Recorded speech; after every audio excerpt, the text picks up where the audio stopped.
with the name of Allah, who is the most beneficent and the merciful. My name is Saad Parvez. Today the topic I shall be discussing is about the stability of the slope, which is a kind of project being given to us our tutor, Mr. Dr. Muhammad Zakai Mahal.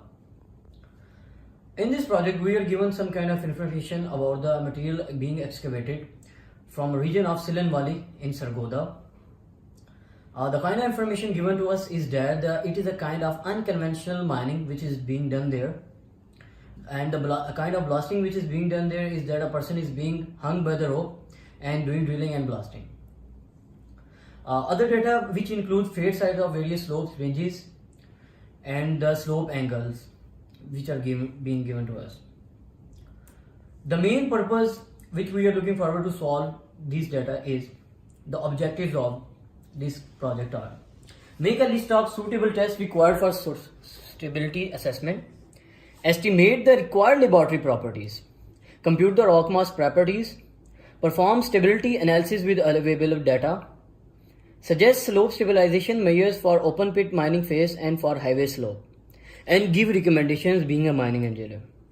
So first of all, we will move towards the test for the slope stability assessment.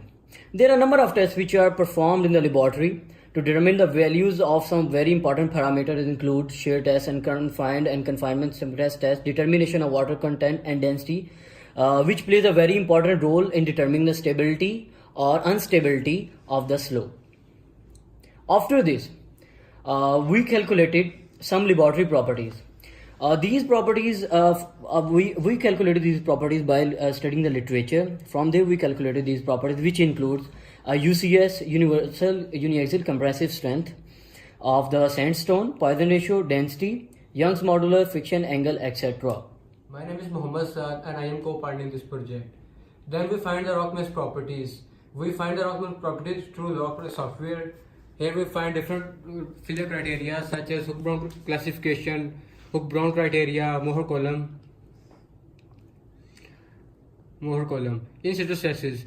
We find the in situ stresses for both best and worst case. For best case, we use the height 6 meter as given in data. Then we calculate the horizontal and vertical stresses. For worst case, we take the value 30, that is the maximum. Analysis, we use different softwares to find the stability of the slope. Here we are given deep and deep directions of the slope.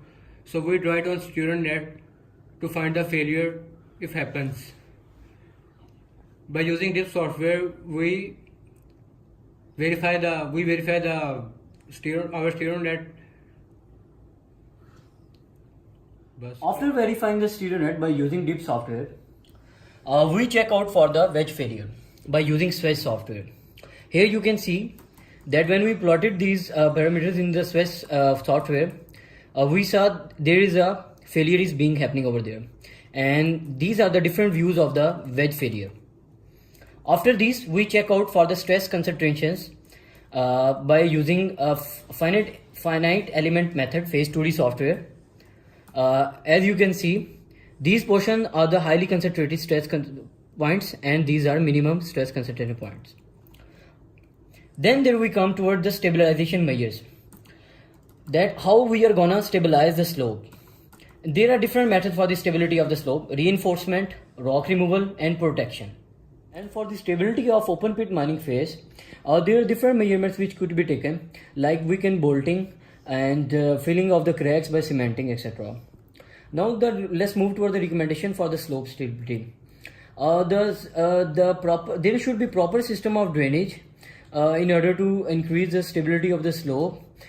There should be proper blasting, that is uncontrolled blasting should be prevented in the area.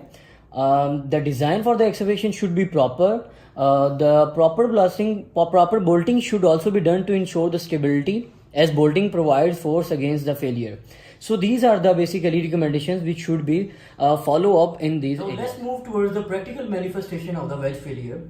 Consider this is a mountain and these are the two planes, like red one and blue one. These are the two planes which are intersecting at a common plane. Now look at here the white page. This is a kind of wedge which is being developed over here. Now what happens when these two planes intersect with each other?